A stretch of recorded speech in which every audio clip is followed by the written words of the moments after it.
और हनुमान जी सोचते हैं यदि हम संस्कृत में बात करेंगे तो संस्कृत तो श्रीलंका के राक्षस भी बोलते हैं, क्योंकि श्रीलंका के जो राक्षस था वो माया भी था, वो लंका नगरी ही माया नगरी था। श्री गणेशाय नमः, श्री गणेशाय नमः, श्री गणेशाय नमः। श्री गुरु बम बाबा के चरणों में साष्टांग नमः। जय हो गुरु बम बाबा। सर्व मंगल मांगल्य शिवे सर्वार्थ साधिके शरण्य त्र्यंबकम गौरी नारायणी नमस्ते। जय हो बाबा भोलेनाथ, जय हो माई पार्वती। हरि शरणम, हरि शरणम। हाँ तो भाइयों, जय सिया राम। आज फिर से एक छोटी सी जानकारी लेकर आया हूँ। आज की जानकारी है वाल्मीकि रामायण से। भगवान श्री राम के समय में अयोध्या में कौन से भाषा चलता था, वाल्मीकि रामायण में इसका एक संकेत दिया हुआ है। वाल्मीकि रामायण में इसके विषय में क्या जानकारी दिया हुआ है। जब भगवान श्री राम जिस समय धरती पर थे तो अयोध्या में कौन कौन से भाषा चलते थे, इसके विषय में वाल्मीकि रामायण में एक संकेत दिया हुआ है। वो संकेत कहाँ किस जगह दिया है, क्या संकेत दिया है, इसके विषय में यदि आप जानकारी हासिल करना चाहते हो तो इस वीडियो के अंत तक बने रहिएगा। ये वीडियो ज्यादा बड़ा नहीं होगा, बिल्कुल छोटा ही वीडियो होगा। आप इस वीडियो को पूरा देखिएगा जरूर। तो देखिए मित्रों, ये वर्णन उस जगह आता है जब भगवान श्री राम के कहने पर हनुमान जी माता सीता को खोज करने जाता है। जब श्रीलंका हनुमान जी पहुंच जाते हैं और श्रीलंका में अशोक वाटिका में अशोक के पेड़ पर ऊपर हनुमान जी बैठे होते हैं और माता सीता को चुपके से देख रहे होते हैं। जब माता सीता अशोक वाटिका में बैठी होती है और हनुमान जी ऊपर अशोक के पेड़ पर बैठे होते हैं और वहां पे रावण आके बहुत सारे गुस्सा करके माता सीता पर बहुत डांट टपाट करके वहां से चले जाते हैं। रावण जब रात्रि होता है, वहां एकांत होता है, अब हनुमान जी बैठे होते हैं अशोक के पेड़ पर और ऊपर से अशोक के झाड़ी में बैठ के ये सोचते रहते हैं कि माता सीता से कौन से भाषा में बात करूं, अयोध्या के भाषा में बात करूं या संस्कृत में बात करूं। और हनुमान जी सोचते हैं यदि हम संस्कृत में बात करेंगे तो संस्कृत तो श्रीलंका के राक्षस भी बोलते हैं, क्योंकि श्रीलंका के जो राक्षस था वो माया भी था, वो लंका नगरी ही माया नगरी था। माया से भरपूर है ये नगर। यदि संस्कृत में बात करेंगे और हम उनके सामने जाएंगे तो ये समझ जाएंगे कि ये कोई मायावी राक्षस है, माया से बानर का रूप धर के हमारे सामने आया है, फिर हमको पहचान ही नहीं पाएंगे हम वही।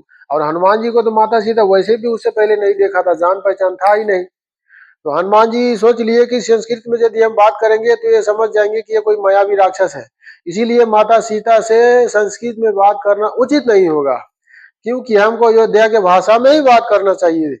यदि अयोध्या के भाषा में बात करेंगे तो माता सीता ये समझ जाएगी कि ये अयोध्या से संबंधित ही कोई व्यक्ति है। तब हनुमान जी अशोक के पेड़ पर बैठे हुए ही अयोध्या की भाषा में बात करते हैं, संस्कृत में बात नहीं करते हैं।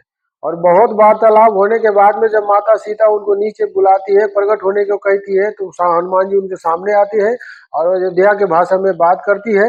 ये वर्णन है सुंदरकांड में, वाल्मीकि रामायण के सुंदरकांड में। और उस समय का मूल भाषा जो था वो संस्कृत था। सभी राज्यों का लगभग सभी राज्यों का मूल भाषा संस्कृत था। और सभी राज्यों का, सभी ग्राम का अपना अपना एक ग्राम का भाषा भी अलग था, लेकिन मूल भाषा संस्कृत था। उस समय सभी राज्यों का भाषा, मूल भाषा लगभग संस्कृत होता था और अपने ग्राम का, अपने अपने राज्य का एक भाषा अलग होता था जो ग्रामीण लोग बोलते थे। जो ग्राम में जो व्यक्ति गुरुकुल में नहीं जाते थे, जो पढ़े लिखे नहीं होते थे, जो शिक्षा हासिल करने नहीं जाते थे, ऐसे लोग तो संस्कृत नहीं बोल सकते थे। संस्कृत तो केवल वही बोल सकते थे जो गुरुकुल में जाके शिक्षा अर्जन किए हैं, पढ़ाई लिखाई किए हैं। जो व्यक्ति उस समय भी पढ़ाई लिखाई नहीं करते थे, वो व्यक्ति मूल भाषा, ग्राम की जो मूल भाषा होता था वो बोलते थे। और उस समय भी सभी व्यक्ति गुरुकुल में नहीं जाते थे, शिक्षा हासिल करने नहीं जाते थे। और जो व्यक्ति पढ़ाई लिखाई करते थे, गुरुकुल में जाते थे, शिक्षा हासिल करते थे, वही व्यक्ति संस्कृत बोलते थे। और जो शिक्षा हासिल नहीं करते थे, जो अशिक्षित होते थे, ऐसे व्यक्ति ग्राम के, जो अपना अपने ग्राम की ग्रामीण भाषा होते थे, ऐसी भाषा बोलते थे। तो उस समय भी संस्कृत भाषा का चलन लगभग हर जगह था और मूल भाषा संस्कृत था और अपने अपने ग्राम का एक भाषा अलग होता था। आजकल के जमाने में भी अयोध्या में जो भाषा चलता है, वो अयोध्या का जो अवध भाषा है, वो आज भी अयोध्या में चलता है। तो वाल्मीकि रामायण के सुंदरकांड के, हनुमान जी के और माता सीता के इस प्रसंग से पता चलता है कि उस समय जब भगवान श्री राम धरती पर थे, त्रेता युग में, उस समय अयोध्या का भाषा एक और भाषा था, जो भाषा अयोध्या में आज भी चलता है। अवध का जो भाषा है वो भाषा आज भी अयोध्या में चलता है। और उस समय संस्कृत भाषा का भी चलन था। तब हनुमान जी माता सीता से अवध के भाषा में बात करके माता सीता से जान पहचान किए थे। उसके बाद में लंका में क्या क्या किए थे हनुमान जी, सब आपको पता है। और उसके बाद में लंका के कार्य खत्म कर भगवान श्री राम के पास वापस आए थे और भगवान श्री राम को माता सीता का सूचना दिए थे और भगवान श्री राम बहुत प्रसन्न हो गए थे। ये सभी बातें आप लोग जानते हो। जो बातें आप लोग जानते हो हम उसका जिक्र इस वीडियो में नहीं करेंगे। जो पुराणों में बताया गया है, जो सीरियलों में नहीं दिखाया जाता है, सिर्फ हम उसका जिक्र करेंगे। ये जिक्र सुंदरकांड में है, वाल्मीकि रामायण के सुंदरकांड में। हनुमान जी अशोक वाटिका में माता सीता से यदि अवध के भाषा में बात नहीं करते, अयोध्या के भाषा में बात नहीं करते, संस्कृत में बात करते, तो माता सीता बिल्कुल ही नहीं पहचानते उनको और ये शंका 100% हो जाता कि ये कोई मायावी राक्षस है। अयोध्या के भाषा में बात करने के कारण ही माता सीता को ये अनुभव हुआ कि ये अयोध्या से संबंधित ही कोई व्यक्ति है और माता सीता को पूरे विश्वास हो गया कि ये अयोध्या से संबंधित ही कोई व्यक्ति है, हमारे प्रभु श्री राम का ही कोई सेवक या दूत है।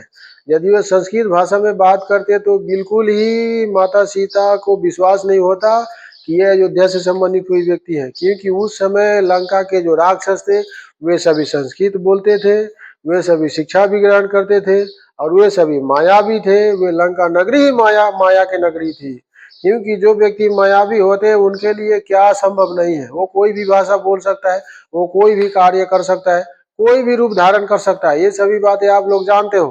तो इसीलिए हनुमान जी को वहां पे संस्कृत नहीं बोल के अयोध्या के भाषा में बात करना पड़ा।